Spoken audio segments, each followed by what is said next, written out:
away we go. All right, I want to fantastic. introduce you to my audience. This is Matt Dix, who is a master storyteller and has written many books on it. The last book that you've written is called Stories Sell. Yes. Now, that's fascinating to me because, as we all know, especially when it comes to business, people don't know how to tell, don't even think about telling stories. They have their PowerPoints, they have their slides. And how do you get that switch on that? How do you get them to switch their brain on that? Well, happily, some of them at least know the importance of it if they don't know how to do it. And those tend to be the people who come my way first. And so, it's people who recognize that storytelling is important, but oftentimes when push comes to shove and I tell them what they have to do to tell a story, it's very challenging for them because it's something new for them to do. But what I tell people is that storytelling is storytelling is storytelling. So that same thing that filmmakers use to entertain you in a movie or a showrunner uses on a television show or an author uses in my novels, for example, it's the same strategies in business if you want to sell a product or a service or get an investment for your company.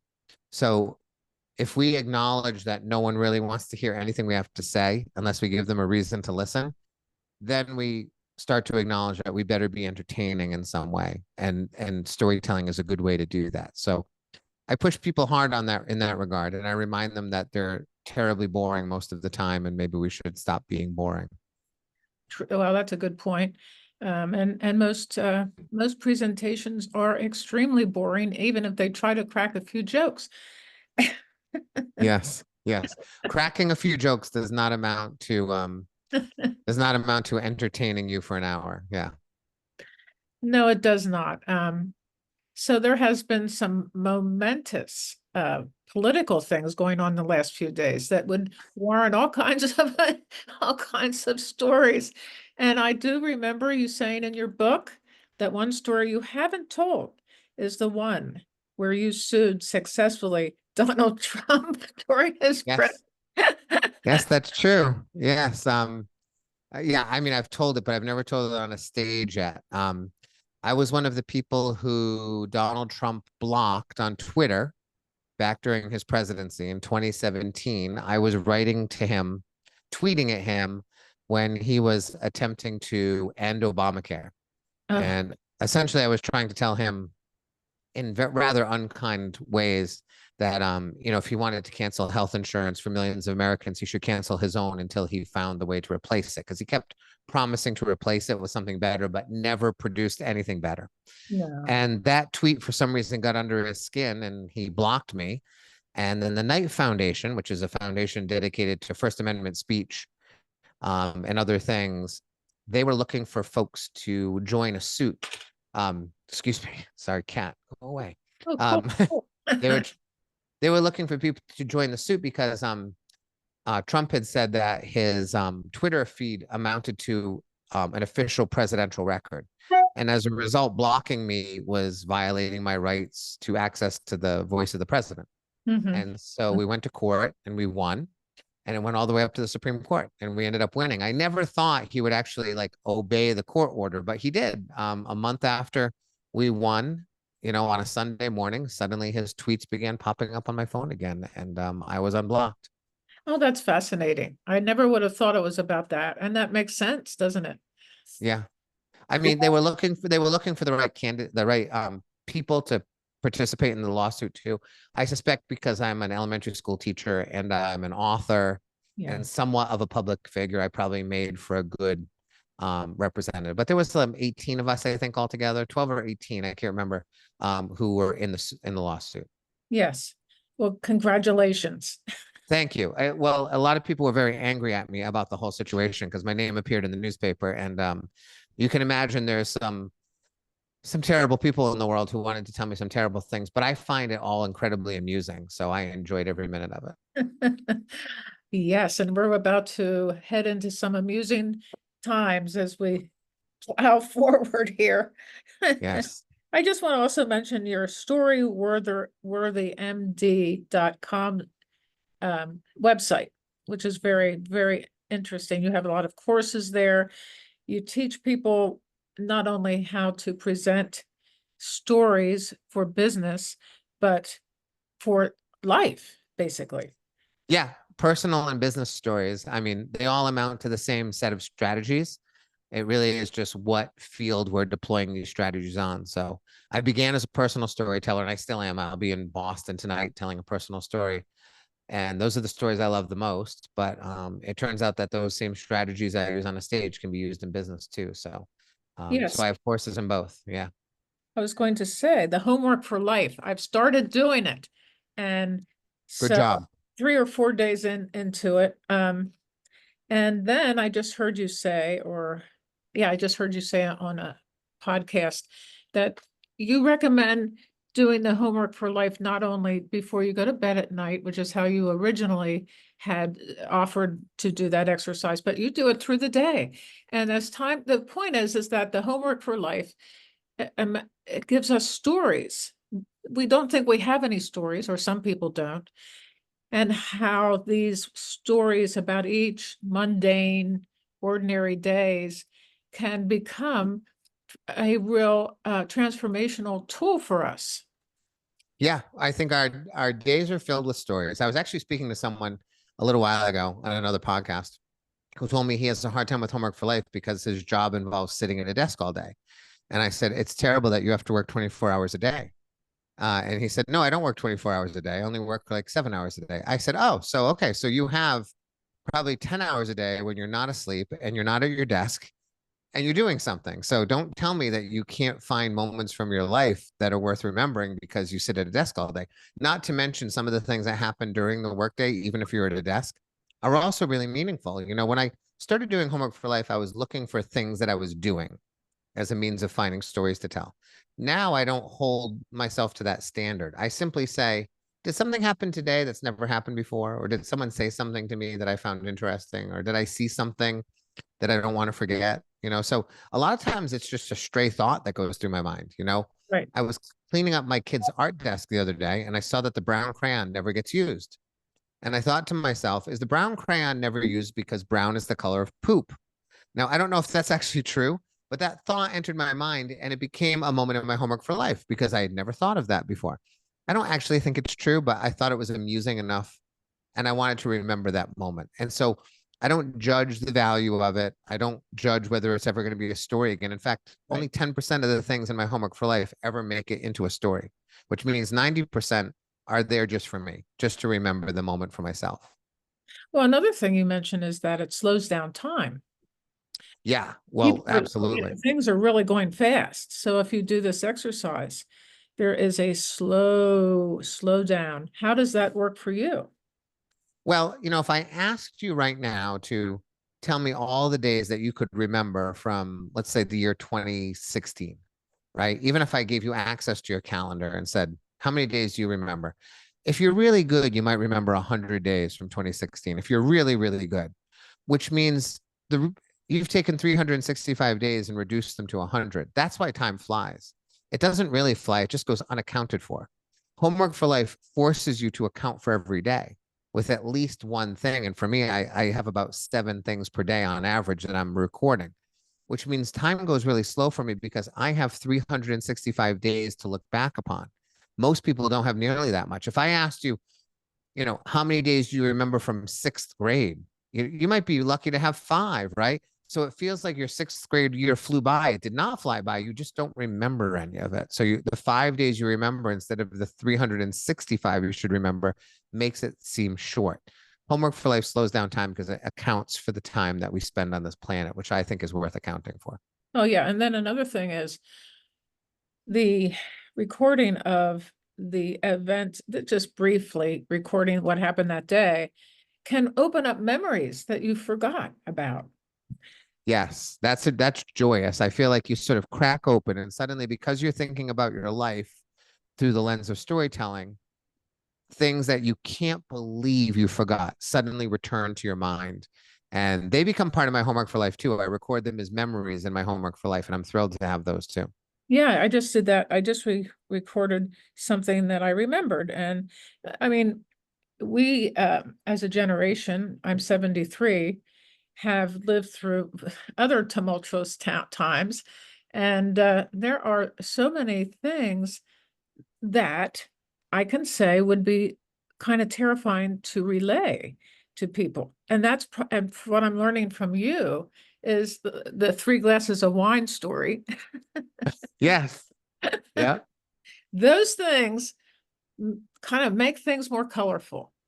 Right. Yes. Like, that's an example of a business story, but the inspiration for that sort of that strategy came on a Tuesday night. My friend on a Tuesday night drinking wine by herself in the middle of the pandemic, feeling very lonely because she didn't have anyone in her life, suddenly had a moment of inspiration and she wrote it down on a napkin. And that became a strategy that Slack, the company, used to sort of combat Microsoft Teams really effectively. Yes. And when it came time to present that strategy, she had a choice of mentioning the wine and the lonely Tuesday night and the moment of inspiration on a napkin or not. And initially, she didn't include that in her presentation, and it still went very, very well. But later on, when she chose to include it, I encouraged her. I said, please just use it this one time. And it was a lower stakes environment. So she agreed to do it. The response was tremendous. People wanted to speak to her. They came up and talked to her because she went from being a corporate spokesperson to a human being who had an idea and some information to share. And people like human beings. They don't like corporate spokespeople. Right. Well, that's the thing. If you are a human being speaking to corporate spokespeople, you might not be well received. And that's why she was afraid. Right. And even if you're a wonderful corporate spokesperson, ultimately that means you're a salesperson. And I know that when salespeople knock on my door, I don't like them before I even get to the door. Right. I've never thought like, oh, good, here's someone to sell me solar panels. I've never had that thought in my mind. My thought is always, ugh, why are you here? Get off my front stoop, right? And that's essentially every time you stand in front of a customer and you're selling something, that's what they're thinking. It is. Unless you break through with vulnerability, humor, storytelling, suspense, surprise, all those things. Yes. So that would be the key to being a successful salesperson, is to kind of bring it down to their people's levels instead of acting like you're going to sell them something. Right. The most successful encyclopedia salesperson, when were sold door to door, he said that every sale he made happened in the first 10 seconds he walked in the door. He surveyed the room, he found an item in the room that he could connect with in a meaningful way, and he told a story about it. And Wow. by telling a story about the item in the room, suddenly the family felt like, oh, this is a person we know and we trust because there's a pile of knitting on the couch and he told a story about how his daughter knits, and suddenly a knitter and a knitter meet and encyclopedias get sold. Or animals. Animals are a great story opener. Right. Yes, if you have a pet, absolutely. I love the story about you walking your dog in your boxer shorts. Kaylee, yes, So she's cool. actually, yeah, that's a picture of her right behind me actually, that painting. Yeah, she's no longer with us. Right. But I did take her on a walk in the rain one night, and because I was doing homework for life, I recognized a moment in the rain that I knew was going to be important to me, even though I was in my boxer shorts on a road while people were driving by late at night in the rain. I stayed there because having that lens for storytelling now, I was able to see the moment for what it really was and not sort of storm home and be frustrated. Instead, I'm so glad I have that moment because she's no longer here. I had her for 18 years. She was my Oh, wow. best friend. Mm. And I can still think of that moment and be happy to have spent it with her. Yes. And so the homework for life, as it could, and I have two dogs, incorporate their antics into it's just so natural to incorporate it into my homework for life. I have a dog who is she's going into her 13th year, and she's been recently diagnosed with Cushing's disease, which terrified me at first. But then the vets had wanted to do some kind of her, hair, some heroism with saving her, with me taking her to the vet every day, and she hates the vet.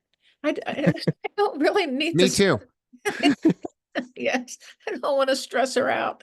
So I Right. did quick research and I found an herb that is specifically for canine Cushing's disease, and she's just doing great. I'm waiting for the blood results. We had some blood results that we're waiting on from yesterday. I don't even care what the blood results are.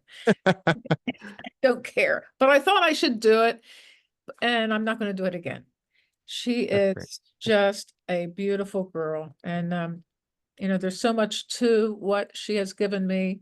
And now we have a Boston Terrier who is so hysterical. He's like a little comic. Oh, that's great. Yeah, those animals, they're so it's rare that you meet someone who's never had a pet. So even if you don't have a pet now, the memory of a pet is enough to bring two people together and make them feel connected. So yeah, I love those stories. Yes, yes. Well, um, tell us about the 5-second moment that you tell about in your book, the idea of transformation and realization.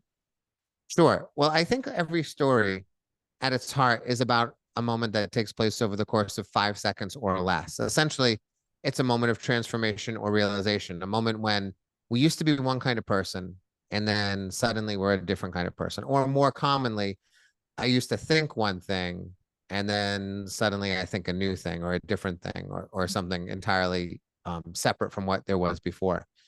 Um, every movie you watch, every book you read, every play you see, they're all about this, where a protagonist or set of protagonists are going through an experience and at some point they have to make a decision or they have to discover something or they have to realize something about themselves or the people they're with.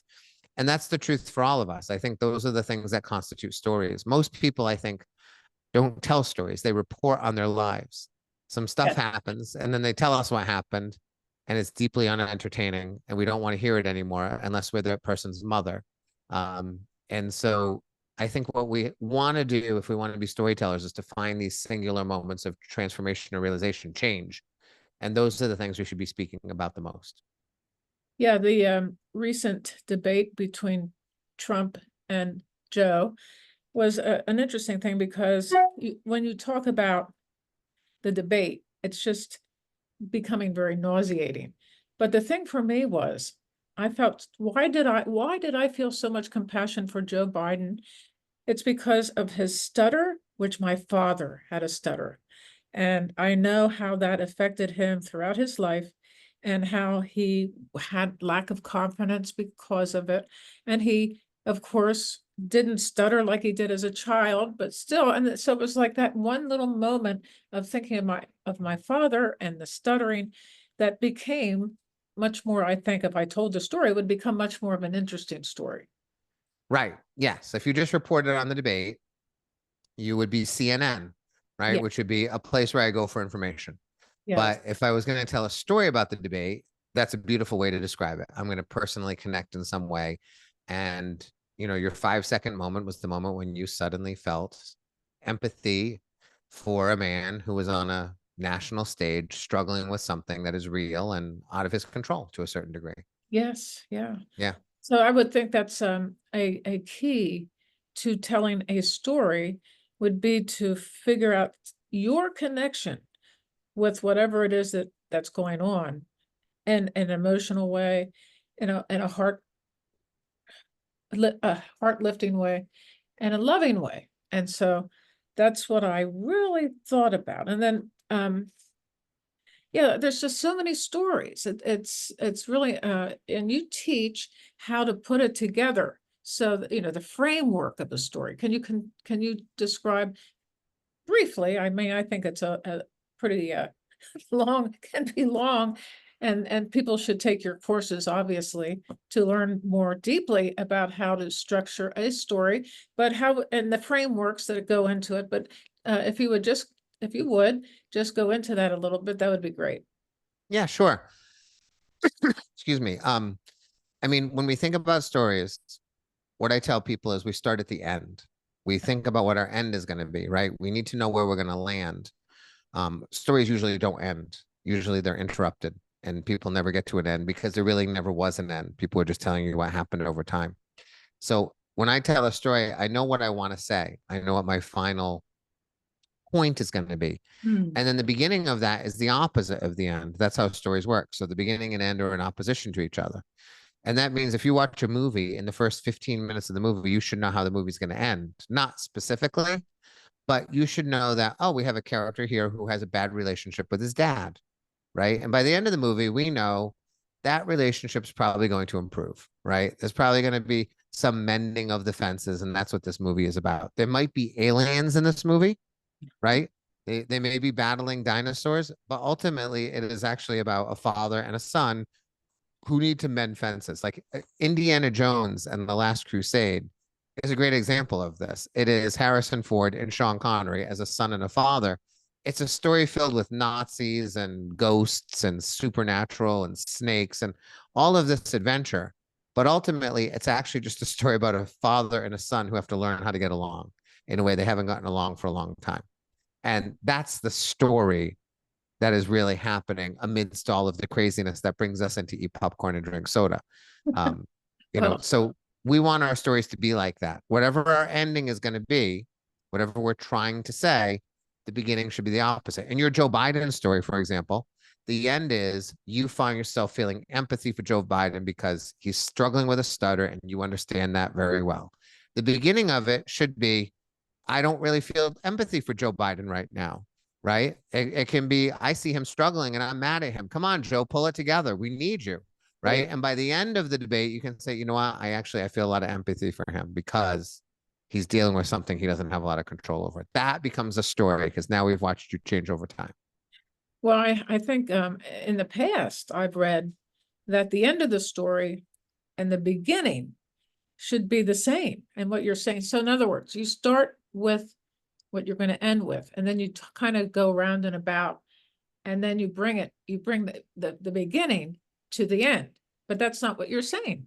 That's Well, you bring the beginning to the end, but they have to be different. We can't end up in the same place, so we don't really have a lot of there's no movement in a story. So we can come full circle, meaning we can come to the same place, we can come to the same moment in time, but there has to be a difference. We can't have Indiana Jones and his father upset at the beginning of the film and not getting along, and then also still not getting along at the end, or we don't feel like we've gone anywhere, right? that's So right. when people say that the beginning and the end should be the same, what they're suggesting is that things can come full circle, that we can land in the same place. We can end up with a similar situation, but now our characters have to make a different decision. Yeah, We've been here before and we did it wrong. Now we're here again and we're going to do it right. Or we did it right last time, and this is a movie where we do it wrong at the end and it ends sadly, right? Which is also a viable version of a story, which is things did not go well. I'm not happy at the end of my story, and that's a great story to tell too. People love those stories. that's a good story.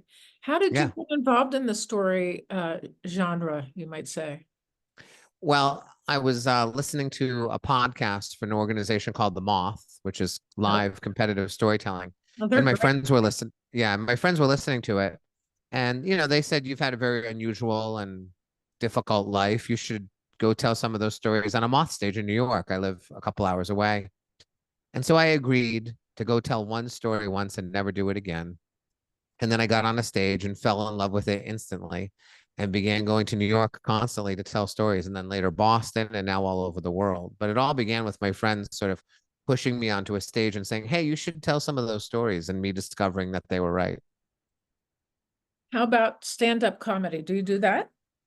I do. I had a friend call me maybe 5 years ago and say, hey, we should do stand up. And I said, no, that sounds terrifying. And I hung up. And then I realized that when something frightens you, you should probably do it.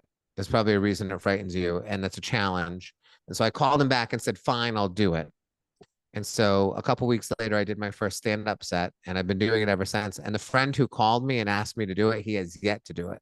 So he invited me into the world, but did not enter the world himself. But yes, it is something I do. Now, as far as stand-up comedy goes, does it follow the same sort of structure that you're describing in the general storytelling? It does not have to, because a lot of stand-up comedians are just telling jokes, not just, it's I a hard understand. thing to do. But yes, they're telling jokes, which means they don't require that same structure as everyone else, right? They can just they can tell a joke that makes people laugh, and that's all people want. They don't want to feel moved. They don't want to be thinking about it days later. They can. There's comedians like Mike Birbiglia who tells stories that are funny, and then you end up thinking about his stories long after. And that tends to be the kind of stand-up comedy I do, but not necessarily all the time. Sometimes I just have an amusing observation about Adirondack chairs, and it has no arc, but it's just an amusing observation, and I'm willing to do that in stand-up too. Oh, that's interesting. Yeah. Um, yeah, I think some of the most remarkable times I find that I remember, my brother and my husband were both amazing storytellers, and they both died of COVID in 2020. Oh, I'm sorry. Um, Ugh. but they were the most amazing storytellers. So years ago, we didn't have all this technology when I was young, and we would sit around and tell stories and play music and tell stories. Um, those are the most hysterical times. I can just laugh just thinking about it. Um, and so people do look back. I have a person in, I have an affiliate marketing group, and this gentleman's name is Ernie. A shout out to Ernie. He does all of his blog posts. He's already a storyteller, and he tells at the end of his blog post, he tells dad jokes. He's going to be watching this soon, I think. I mean, he's a natural, and I think possibly, we are all naturals, and we don't know it. Right. I don't think there are naturals in that people are born storytellers. I don't think they're emerged from the womb with that skill. I think if you meet someone who seems like a born storyteller, they're probably either a person who's an exceptional listener. And so they've picked up on strategies over time through careful listening, or they were someone like me who was desperate for attention at a young age and found that one of the ways to actually get adults to pay attention to you is to tell stories and engage people in meaningful ways.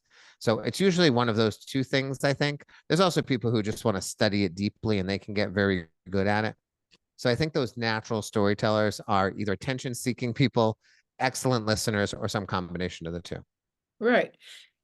So you and I do have several things in common, and that would be I was homeless and I went to jail, and I'm afraid to tell those stories. So, I mean, because as I learn from you and um, watch your website and read your books, I'm becoming less afraid because I think people are interested in that.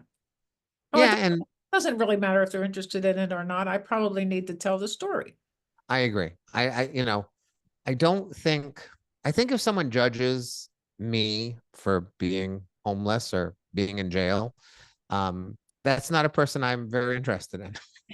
You know, um, when Joe in Peoria tells me that my book stinks, like I kind of don't care what Joe in Peoria thinks. If I think my book is excellent and my wife does, she's a person I actually value, and my agent does, Sure. because those are the opinions that matter to me. I want readers to love my books, but I also know not all readers will. Yeah. And so I am not shocked when someone says something mean about my book, or I'm not shocked when someone, criticizes a story that I tell. But honestly, most of the time when we tell the truth, um, nobody really minds. I tell people the only stories you can't tell, if you've ever harmed an animal in your life, you probably Oh, shouldn't oh, tell that oh, story. oh, no, no, And no. if you've ever hit a woman, I think you should probably not tell that story. But just about everything else. I was actually at a moth once. I was listening to a woman tell a story, and it was a story about how her husband was abusive to her and her children. And at the end of the story, she said, "And so I killed him." And she had killed him. We looked it up. She had just been released from prison via the Innocence Project because she had been abused for years and he had threatened her children's lives. And so she killed him and Yeah. went to prison for 20 years and then eventually got released thanks to the Innocence Project. And she went to the Moth and told the story. We all were shocked, but we didn't hate her, right? We all instantly got on our phones and looked up her name and we saw her case and we saw what happened and we read about it and we thought you shouldn't kill anyone, but in this case, you were fearful of your children's lives and you killed him, Yeah. and probably deserve to do some time in prison, maybe not 20 years, but I didn't judge her at all. I was like, that was a decision that you made, and in the time I think probably that was the only thing you could do, and So you can get on stage and admit to murder. I wouldn't do it if you haven't been caught yet. But if you've been caught and put in prison and been released, talk about it all you want. But I think pretty much we can say whatever we want about our lives, and most decent people will not judge us harshly for it. Well, that's a great story. It was I unbelievable. I will never forget that moment. personally believe she shouldn't have gone to jail. Right. Yeah. I'll never forget the moment she said, and so I killed him. And that Like was the the end. room just went silent. Was that the end? Just about. She said like three more things. She said, and essentially, and so I've been in prison for 20 years. You know, I just got released. She actually won the story slam, but she wasn't there to accept the prize because she had a curfew because she was, on probation, and she had to leave early so she could get home to her halfway house. So the prize had to be like sent to her. What kind of prizes do they give? Oh, you get a certificate that gives you access to the next to the Grand Slam, the championship. Oh, that's great. I hope she won. Yeah. Yeah, Unbelievable. that has a lot, that story has a lot of potential. So as far as she told it, did you feel it was told well?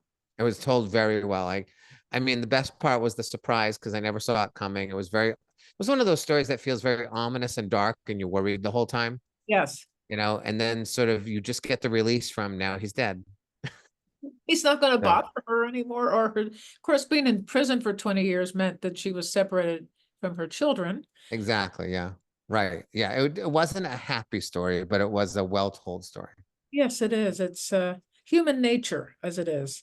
And Right, certainly, had she been a wealthier woman, she might not have had to go to jail at all. So there's that. right. Yeah, or maybe she wouldn't have had to kill him because she would have had other alternatives. But she was a trapped woman who had very few choices in her life, and that was the one she made. Yeah, there was a lot of that. A lot of that with these domestic violence situations. Um, although he didn't kill them, she killed him. So Right. Well, she got ahead of them. he She probably would have. Yeah, right. She prevented a different tragedy from happening, perhaps. yeah. I Yeah. think you learn a lot at those moth hours, huh? Oh yeah, I'm going to one tonight, and there's always interesting stories. There's always a couple train wrecks, and it's always fun. We're gonna have a great night tonight. Yes. So what kind of advice would you give somebody like me who would want to go to one of those and tell a story? Well, How as But long as you're putting some thought into it, you're gonna do just fine. yeah, Because there's always one or two people who go on a whim and sort of put their name in the hat, and they really don't do very well. And you can tell that they haven't planned anything. So as long as you go and you plan, get on the stage, it's the most supportive audience I've ever seen in my life, nice. and they will adore you and they will take care of you. And you'll do fine. I mean, you may not win the slam, but there'll be 10 people in the slam. You won't be in last and maybe not first, but you'll probably be somewhere in the middle your first time, and that'll be great. Yeah. Yes, we have one of those that happened recently. They're storytelling things and people were terrified to get up and do it. Anyway, I love it. I just so the change, you talk about change is really at the heart of these stories. It's Mm, really what people are most afraid of besides death. Changing, people don't realize that they can change. They don't realize it. And right. And it doesn't have to be much either. It can be pretty small. yeah, yes. Can you give me an example? Sure. I mean, this is one that just happened to me 2 nights ago. My son stumbled into our bedroom. He sort of fell into the bedroom, and he ended up lying on the ground looking under our bed. And then he said, "What's this?" And he pulled it out, and it was his Little League baseball bat from when he started playing, an aluminum baseball bat. And he said, "Well, why do you have my bat under your bed?" And it's under there because I am exceptionally prepared for all emergencies, including home invasion. And that's one of the ways I'm prepared. And I was looking at my son trying to decide, do I tell him that there's the possibility that someone could someday invade our home? Unlikely, probably never going to happen, but you never know. And at first I thought I don't want him to know that possibility exists. But then I realized he's 12. He probably does already know it exists. And so I ultimately decided to tell him. I said, It's there because if someone ever invades our home, I want to be able to bash their heads in, and that is a perfect way to do it. And he looked at me for a minute. I could see like the gears in his head sort of spinning. He was thinking, and then he said to me, he said, "Okay, good job, Dad." And he slid it under the bed and ran away. And I thought to myself, this is great because he gets to be a boy. Like, I let him know that his dad is taking care of all the contingencies for all the bad things, and he doesn't have to worry about the bad things. And That's it was exactly. my realization that he gets to be a boy for a little longer, because he has a dad who's got a baseball bat under his bed in case he ever needs it. Right. So it's this very small thing, but told the right way, it's going to mean a lot to people. And it's that kind of story that might win. Oh, that's a good one. Well, I wondered why he would look under the bed was he actually looking for that, or he just wondered No, what? no. He literally fell into the bedroom. He because he can't stay on his feet for 2 seconds. So he sort of like stumbled into the room, fell down, and found himself looking under the bed unintentionally. Is Yeah. a great, he sounds really great. Of Yeah. He's the best. So course he is. um yeah, he's pretty good. I bet he's in a lot of your homework for life stories. He is. Yeah. And I'm so glad because now time doesn't fly for him because or for me in terms of being a parent. He's 12 years old and he feels 12 because I've been homework for lifing him all his life. Oh, well, he probably has been homeworking you all his life too. Well, not formally. My daughter does homework for life, but not my son yet. How old is But he? we will. He's 12. Okay. Yeah, my daughter's 15, so we'll see. I think it's great for children to do homework for life. I think this is a great idea. And it's not like journaling, as I wanted to point out that I may not have made that clear. It's not journaling. It's a whole No, different concept. yes, it's very short. I want it to be a habit for people, so I don't want it to be a lot of writing. It's in an Excel spreadsheet for me. It's 5 or 6 sentences at most, and I do teach my fifth graders how to do it. And I hear from fifth graders who have been doing it for 10 years now. So Oh, they're that, 20. They're 20, and they have a moment from every day of their life from the ages of 10 to 20, and they're still doing it today, and they're so grateful. So I kind of wish someone would have taught me how to do it when I was 10. oh, yeah. Unfortunately, I had to invent it, so I didn't get anyone to teach me it. Yeah, right. You had to invent it. That's a Right, great invention because it's completely different than the journaling genre. It's not right. journal. It's- No, journaling's hard. Like I think people only journal like when someone dumps them. Like my heart is broken. I'm going to write in my journal, and then they find love again, and they sort of put the journal away. I want homework for life to be like brushing your teeth. Like you would never skip brushing your teeth. You'd never skip homework for life. It's that simple to do. would you call it a little bit of a meditation of any kind? No, only because if I say it's a meditation, some people will think it's silly. I try to keep my language as practical as possible because there are people in the world who if I say it's mindfulness, they will say, "Oh, forget it." If I say it's meditation, they'll say, "Oh, it's forget it." So I just say it's a practical strategy to slow down time and create content that you can share with others. Well, slowing down time is an amazing concept for today's world because it is going by so fast that everybody's commenting on it. Right. And to have a simple strategy to slow it down and get away from, you know, technology. Um, ooh, and stay away from the news. I have to stay away from the news right now. It's like the news had been so crazy that I just need a break. Yeah, well, it's good to protect your soul. Yes. But I stopped watching the news until it's time to hit the streets. It's good. And there'll be a lot of stories on that one. Yes, there will be for sure. So what are your Yeah. plans for the future? Oh, I don't know. Like, some people plan 5 years ahead, and I always say, I don't know what my tomorrow is going to bring. Every day I get emails from people asking me to work with them in ways I could have never imagined. So, I mean, my goal is to keep teaching elementary school as long as I love it, and keep writing books as long as I can, and spend as much time with my family as I possibly can. Yes, yes. I suppose there are a lot of people who are asking you for help with their stories. Oh yeah, constantly. Yes, and I'm happy to help them. I fit them in.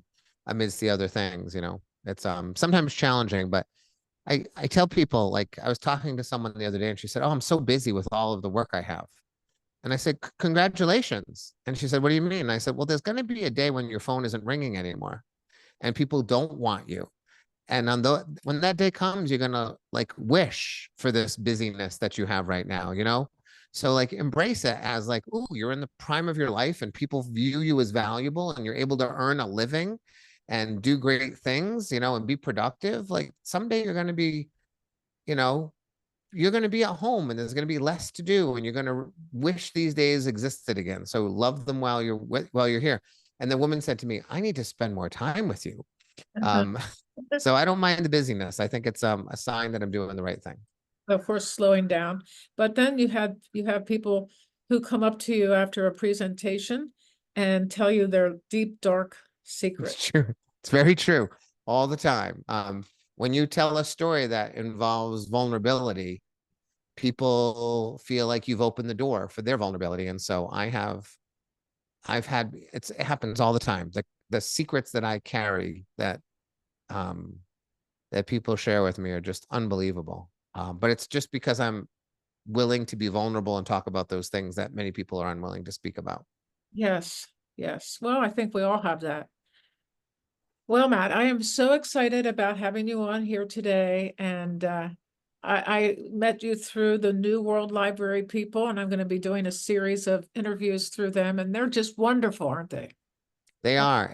I've worked with a few publishers now for my various kinds of books, and they're really wonderful human beings who do a great job. Heartfelt, very Yep. heartfelt. Yeah. So, and blessings on the rest of your day. Thank you. You too. Thanks for having me. It's always a pleasure to be able to talk about my book. I really appreciate it. Yes. And I'll have a link down below for people to get the book. That's great. Yes, they should buy it in large quantities. Yes, exactly. All right. Oh, it's a pleasure. Thank you so much. Thank you very much. Nice meeting you. Thanks so much. Thank you. Take care. Okay.